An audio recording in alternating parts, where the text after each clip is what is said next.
आप सभी को सादर जय जिनेंद्र। मेरे को ऐसी कौतूहलवश जिज्ञासा हो रही है कि आप में से कितने लोग ऐसे हैं जिन्होंने गुरुदेव को साक्षात सुना है यहाँ पर। चलिए बहुत बढ़िया। असल में तो आपको हमें बताना चाहिए कि आपको कैसी अनुभूति होती होगी उस समय पर। चलिए मैं अपनी बात को 5 बिंदुओं में रखूंगा।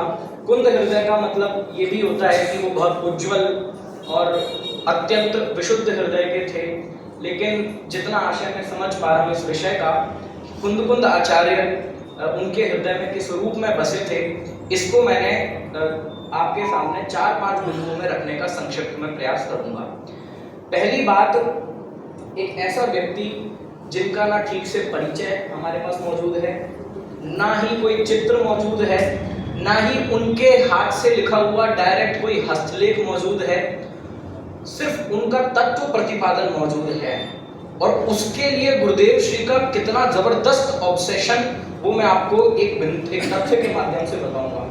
कि आपको पता है कि गुरुदेव ने 9000, हमारे पास 9500 लगभग प्रवचन अवेलेबल हैं, और गुरुदेव के प्रवचन लगभग 1960 से रिकॉर्ड होना चालू हुए। उसके पहले भी बहुत सारे विषयों पे प्रवचन हुए होंगे। लगभग 25 ग्रंथों पे उन्होंने अपने प्रवचन किए हैं। लिस्ट मेरे पास है, बाद में ले लेना। 9,500 प्रवचनों में से मैंने सर्वे किया तो लगभग 8,500 प्रवचन सिर्फ कुंद हैं। 9,500 में से लगभग 8,500 प्रवचन कुंद आचार्य के हैं। मैं उसका विस्तृत सर्वे आपको नहीं दिखा रहा हूं। फिर इसके बाद आपको बताऊं कि गुरुदेव हर ग्रंथ को 1 बार 2 बार पढ़ के आगे निकल जाते हैं। कुंद के ग्रंथों को उनको बार बार पढ़ना पड़ता है। समय सार को 19 बार, 10 बार की तो रिकॉर्डिंग अवेलेबल है। प्रवचन सार की 5 बार रिकॉर्डिंग अवेलेबल है। नियम सार की 9 बार की श्रृंखला अवेलेबल है। ये बड़ी लिस्ट है। तो मैं सोच रहा था कि ऐसा व्यक्ति जिसको ना देखा, ना जिसका ठीक से परिचय मौजूद है, ना जिसका चित्र मौजूद है, उसके लिए इतना जबरदस्त ऑब्सेशन, कोई अलग ही कमाल की बात होगी। एक बात। दूसरी बात, आप यदि देखेंगे, थोड़ा सा कंपैरिजन करेंगे, तो जो काम कुंद आचार्य ने पहली शताब्दी में किया, वही काम गुरुदेव ने 20वीं शताब्दी में किया। इसके पीछे क्या कारण है कि उस समय पर भी कर्म सिद्धांत लोगों पर हावी था, और इस समय पर भी यदि किसी ने धवला नहीं पढ़ा, आप विद्वान नहीं हैं। आपने यदि कर्म नहीं जानते, आप विद्वान नहीं हैं। आप 148 प्रकृति नहीं जानते, आप विद्वान नहीं हैं। लेकिन गुरुदेव ने इस समय पर क्रांति करी कि कर्म से भिन्न भी कुछ होता है, कर्म मुझ में कुछ नहीं करता है। ये बात उस समय कुंद ने बताई और इस समय गुरुदेव ने बताई। तो जो काम पहली शताब्दी में कुंद आचार्य ने किया, वो 20वीं शताब्दी में गुरुदेव ने किया। दूसरी बात, कुंद आचार्य के समय पर भी ऐसा समय था कि षटखंडागम, कषाय पाहुड़ आदि लिखे गए, और उन्हीं से जैन दर्शन की शुद्ध स्कंद की परंपरा मानी गई। लेकिन कुंद आचार्य ने उसके ऊपर अध्यात्म की स्थापना की। अब इस समय पर भी विद्वानों में ऐसा माहौल था कि आप अष्टसहस्त्री नहीं जानते, आप विद्वान नहीं, आपको जैन दर्शन नहीं आता, आप न्याय नहीं जानते, आपको नहीं पढ़ सकते, आप गद्दी पे बैठने लायक नहीं है, इत्यादि बातें थी। अरे बड़े बड़े न्याय के पंडित भी गुरुदेव के सामने आके कहते थे कि मालिक, ये तो हमने जाना ही नहीं था अभी तक। इसका नाम है गुरुदेव श्री के अंदर कुंद किस लेवल पर बसे थे। अब तीसरा पॉइंट ये है कि गुरुदेव कुंद आचार्य से कितना प्रभावित थे, ये मैंने आपको उनकी प्रवचन संख्या के माध्यम से तो बताया।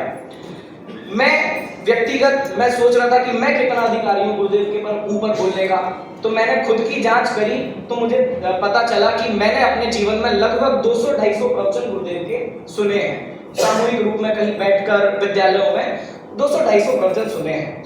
मुझे गुरुदेव की 2 बात, पूरे सारे जितने प्रवचन मैंने अभी तक सुने हैं, 2 बात समझ में आती है जो गुरुदेव हर प्रवचन में उनकी दृढ़ता दिखती है। एक बात तो सबने कही, त्रिकाली शुद्ध एक भगवान आत्मा, हर जीव परमात्मा है। एक तो ये बात। दूसरी बात, तात्विक क्लैरिटी।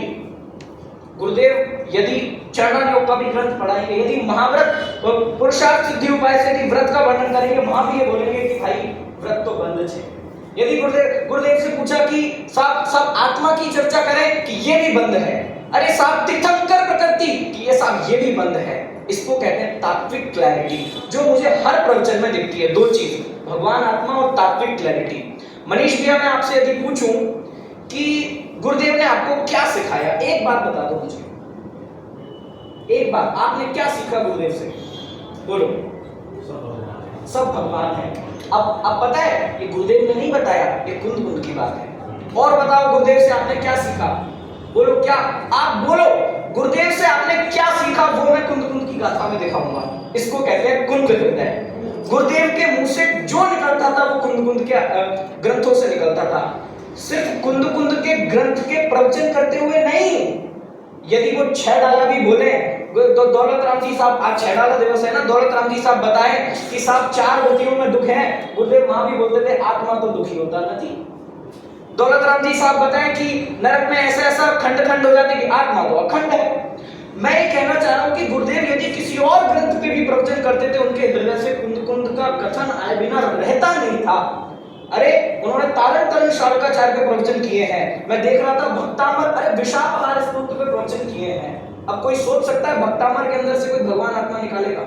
कोई सोच सकता है? विशापहार स्तोत्र जिसमें लिखा है कि अब मैं ज्यादा कहना नहीं चाहता कि उसमें से कोई भगवान आत्मा निकालेगा। इसको कहते हैं गुरुदेव कि आप जो ग्रंथ सामने लाके दो, ये दो बातें, भक्ति, भक्तामर स्तोत्र पढ़ाते थे, कहते थे कि भक्ति तो बंद मार्ग है, कि कमाल हो गया, आप स्तोत्र पढ़ा रहे हो और भक्ति बंद मार्ग। तो ये दो चीजें हर चीज में आई, चाहे आप चरणानुयोग पढ़वाओ, कुछ भी पढ़वाओ, वो भगवान आत्मा नहीं बोलेंगे और तात्विक क्लैरिटी उनके प्रवचनों से नहीं जा सकती।